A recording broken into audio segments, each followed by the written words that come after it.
اعوذ باللہ من الشیطان الرجیم بسم اللہ الرحمن الرحیم وفی ذالک فلیتنافس المتنافسون. اب وقت آ گیا ہے آگے بڑھنے کا. قرآن کریم کی اس آیت کا ترجمہ ہے آگے بڑھنے والوں کو ان کاموں میں آگے بڑھنا چاہیے. کمپٹیشن کرتے ہیں نا بھائی. اب وقت آ چکا ہے. یہ رجب کا مہینہ قریب ختم ہونے کو ہے. شعبان ہمارے سامنے ہے. دیکھو میرے بھائیوں, اللہ پاک کا نظام دیکھو. اب ہمیں انشاءاللہ رمضان المبارک کا استقبال کرنا ہے. اللہ پاک نے اس سے پہلے کہ ہم رمضان کا استقبال کیسے کریں کہ بھائی پاک صاف ہو کر کریں. اللہ پاک نے 2 راتیں مبارک ڈال دی. جیسے رجب 27 رجب مشہور ہم نے سنا. اب آئے گی شب برات 15 شعبان. کہ کیا کرے لوگ کہ بھائی رو دھو کے اپنے گناہوں کی معافی مانگے اللہ سے اور اپنے آپ کو پاک صاف کر لے. دیکھو اس میں نماز کا بہت بڑا مرتبہ ہے. ایک بات سمجھ لو, ہم لوگ گنہگار ہیں. کتنے گناہ ایسے ہیں نا جس کو ہمیں پتہ بھی نہیں ہوتا کہ یہ گناہ ہے, یہ گناہ ہے. اب پتہ ہو تو توبہ کریں گے نا. اب جس گناہ کا ہمیں خبر ہی نہیں کہ یہ گناہ ہے تو ہم توبہ کیسے کریں گے؟ اللہ کے رسول کی مثال دیکھو نماز کے بارے میں. بہت ہم نے کئی مرتبہ سنی. صحابہ کرام بیٹھے ہوئے تھے. اللہ کے رسول صلی اللہ علیہ وسلم نے ارشاد فرمایا, بتاؤ اگر کسی کے گھر کے دروازے پر ایک نہر ہو اور اس میں روزانہ 5 مرتبہ انسان غسل کرے تو کیا اس کے بدن پر میل کچل باقی رہے گا؟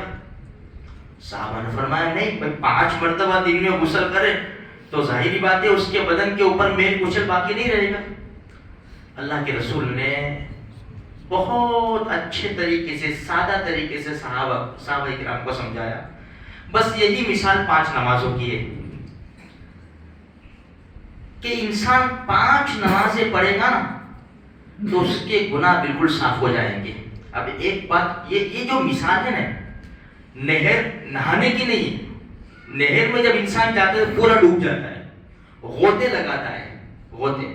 انسان باتھ روم میں نہائے گا تو دیکھو ایک مسئلہ یاد رکھو بیچ میں کہ ہمیں کیا کہا گیا, بھائی غسل اچھی طرح کرو. اگر واجب غسل ہے تو یہ جو ساندھے ہیں نا, یہ ہے, یہ ران کے ساندھے ہے, اس کا پیٹ بڑا ہے, سلوٹیں پڑتی ہے, یہ یہاں پانی پہنچاؤ اچھی طرح پانی. تو انسان کے لیے ضرور یہ دھیان رکھ کے پانی پہنچاوے, ایسے باتھ روم میں نہائے گا. اب ظاہری بات ہے کہ جب غوطے لگائے گا نہر کے اندر تو اس کو خود پانی پہنچانے کی ضرورت نہیں ہے, خود بخود پانی پہنچ جائے گا. ہر جگہ پانی پہنچ جائے گا. اللہ کے رسول کی مثال تو دیکھو کہ کتنے گناہ. بدن پہ کہاں میلے ہمیں معلوم نہیں ہے, لیکن جیسا نہر میں غوطہ لگایا سب جگہ پانی پہنچا اور سارے بدن کے میل کو صاف کر دیا. اسی طرح میرے بھائیو ہم کو کتنے گناہ معلوم نہیں ہے ہم کو, لیکن 5 نمازیں ہم نے پڑھی نا, اللہ سب صفایا کر دے گا. اب ایک بات یاد رکھو, یہ جو گناہ ہے ہم سنتے ہیں نا کہ سب گناہ معاف ہو جائیں گے, یہ کریں گے تو 1 سال کے اگلے نے 1 سال کے پچھلے گناہ معاف ہو جائیں گے, بھائی شب برات کا روزہ رکھیں گے تو 1 سال کے اگلے پچھلے. کون سے گناہ؟ چھوٹے گناہ. بڑے گناہ بغیر توبہ کے معاف نہیں ہوتے. اور دوسری بات, یہ گناہ جو ہے نا وہ حقوق اللہ سے تعلق رکھتے ہیں, حقوق العباد سے نہیں, وہ تو ادا کرنا پڑے گا. اب انسان کو ایسا کہے چلنا شب برات کا روزہ رکھنے کا ہی ہے نا, 1 سال کے اگلے نے 1 سال کے پچھلے. ابھی اب انہوں نے 2-4 کروڑ ٹوپیاں پہنائی ہیں, دوسرے بھی 2-4 سے لے لیتے, اس سے 50 لے لیے, اس سے 20 لے لیے, اس سے 70 لے لیے, اس سے 1,00,000 لے لیے. شب برات آئے گی 1 سال میں جو گناہ کرے سب صفایا ہوتا ہے. لوگ حج کرنے جاتے, عمرہ کرنے جاتے, بڑی بڑی شادیاں کرتے ہیں, بیچارے قرض والے روتے رہتے ہیں. اس سے میرے بھائیو یہ کچھ کام نہیں آنے کا ہے. ہمارے نبی نے جس کے اوپر قرض تھا نا, جنازے کی نماز نہیں پڑھائی.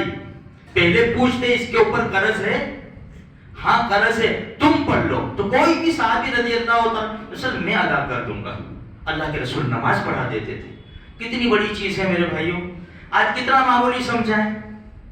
اس لیے ہم دھیان رکھیں، اللہ سے توبہ کریں. یہ رمضان مبارک آ رہا ہے میرے بھائیوں، تہجد کی پابندی کریں، نماز کی پابندی کریں. اور ابھی سے 2 4 آیتیں جو قرآن پڑھتے ہیں وہ تو پڑھتے ہی ہیں، جو نہیں پڑھتے ابھی سے میرے بھائیوں تھوڑا سا اپنے آپ کو ایکٹیو کر کے تھوڑا بوجھ ڈالے اپنے اوپر، اور کسی بھی طرح 24 گھنٹے میں سے ٹائم نکالے 5 منٹ، میں تو 2 منٹ کہوں گا، چلو نا 2 3 آیت کے لیے اپنے اوپر بوجھ ڈال کے فکر کر کے کسی بھی طرح ٹائم نکال کے اللہ کے قرآن کو 2 3 آیتیں ضرور شروع کر دو انشاءاللہ. تو میرے بھائیو آہستہ آہستہ 1 مہینہ باقی ہے، انشاءاللہ بہت آسانیاں ہو جائے گی. تو اس طرح تھوڑا تھوڑا ہم کرتے رہیں گے تو مرنے کے بعد اللہ کو کچھ لے دکھائیں گے یا اللہ یہ تھوڑا سا لے کر آیا ہوں میں. اگر دامن خالی ہوگا میرے بھائیوں تو اللہ کے سامنے بھی شرمندگی اور دونوں جہان کے سردار کے سامنے بھی شرمندگی. اللہ مجھے آپ کو سارے مسلمانوں کو نیک اعمال کی توفیق نصیب فرمائے.